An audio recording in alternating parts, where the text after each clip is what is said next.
خذوا بعض النماذج. مر النبي صلى الله عليه وسلم على رجل في يده خاتم من ذهب، وأنتم تعرفون حكم لبس الذهب للرجال، صح؟ أنه حرام ما يجوز. فنزعه النبي صلى الله عليه وسلم، يعني نزعة المغضب، غضبان، قال: أيعمد أحدكم إلى جمرة من نار فيضعها في يده؟ يجي الواحد يأخذ جمرة من نار ويحطها في، زعلان الرسول، وألقاها في الأرض. الرسول عليه الصلاة والسلام ذهب، ترى مو حديد ولا حجارة، ذهب. ألقاه النبي صلى الله عليه وسلم في الأرض ومشى زعلان. قال في ناس موجودين قالوا: طيب لو اتخذت هذا الخاتم فتنتفع به. الرسول قال لك لا تلبسه، طيب خذه ودوا المحل المجوهرات تبيعه وتشتري به أشياء ثانية، تشتري به جوال، تشتري به أكل، تشتري به. قال: والله لا آخذ خاتما نزعه النبي صلى الله عليه وسلم. شوف التعظيم. هذا الرجل خلاص ما يبيه طالما الرسول عليه الصلاة والسلام ما يبي هذا الخاتم لا يمكن أخذه. خذ المثال الثاني. تقول أم سلمة رضي الله عنها لما نزلت آية الحجاب، أنتم شايفين وضع بناتنا الحين مع العبايات القصيرة، شايفين الوضع يمكن دخلتوا الأسواق وشفتوا بالمولات، يعني شايفين. وهذه من هذول ترى بناتنا، أخواتنا، بنات عمنا، بنات خالنا، يعني للأسف بنات المسلمين اللي يعرفن حكمة التحشم والعفاف والستر. الصحابيات كان في وقتهم كشف الوجه. في زمن الصحابيات ما كان في حكم شرعي انك تغطين وجهك، فنزلت آية الحجاب، تو نازلة جديدة، يعني نزلت بالليل آية الحجاب: يا أيها النبي قل لأزواجك وبناتك ونساء المؤمنين يدنين عليهن من جلابيبهن ذلك أدنى أن يعرفن فلا يؤذين وكان الله غفورا رحيما. تقول أم سلمة، شوف الامتثال الكلام الله، شوف التعظيم للنص الشرعي. تقول: خرج نساء الأنصار كأنهن الغربان ما يعرفن من الأكسية جمع كساء، من كثرة ما حطن العبايات تعظيما لكلام الرسول.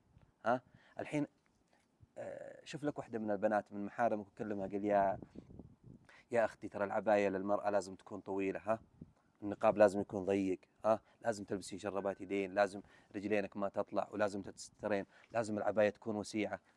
تقول: يا أخي لا تتشدد علينا. أين التعظيم لكلام الله وكلام الرسول؟ شفتوا الأزمة وين؟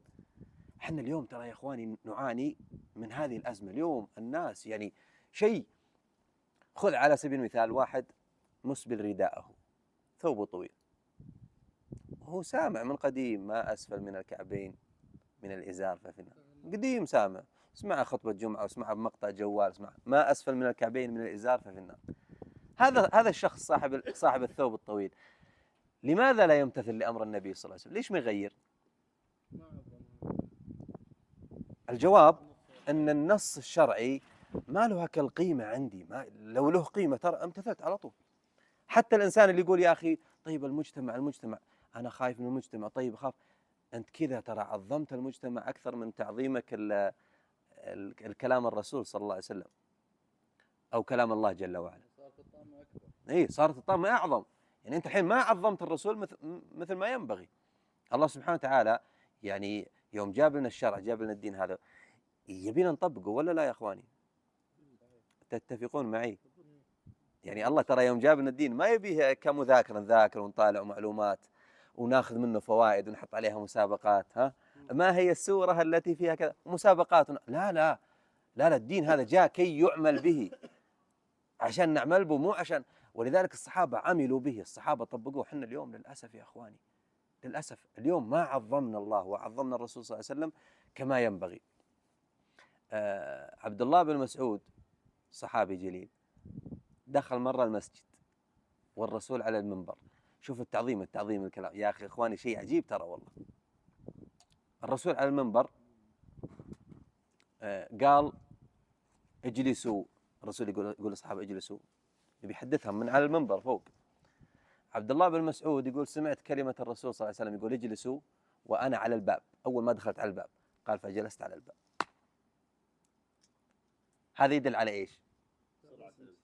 سرعة الاستجابة، التعظيم. خلاص هذا الرجل قال لي اجلس، أنا ما يحق لي إني أمشي خطوتين ثلاث، طالما قال لي اجلس أنا أجلس مباشرة. ما أتقدم خطوة.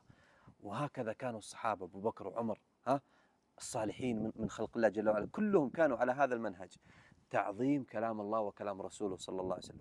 حنا المطلوب منا يا أخوان اليوم أن كل إنسان يفتش نفسه، هل فعلا أنا أعظم الله وأعظم رسوله صلى الله عليه وسلم بحيث أنه ما أقدم عليهم أحد أو لا؟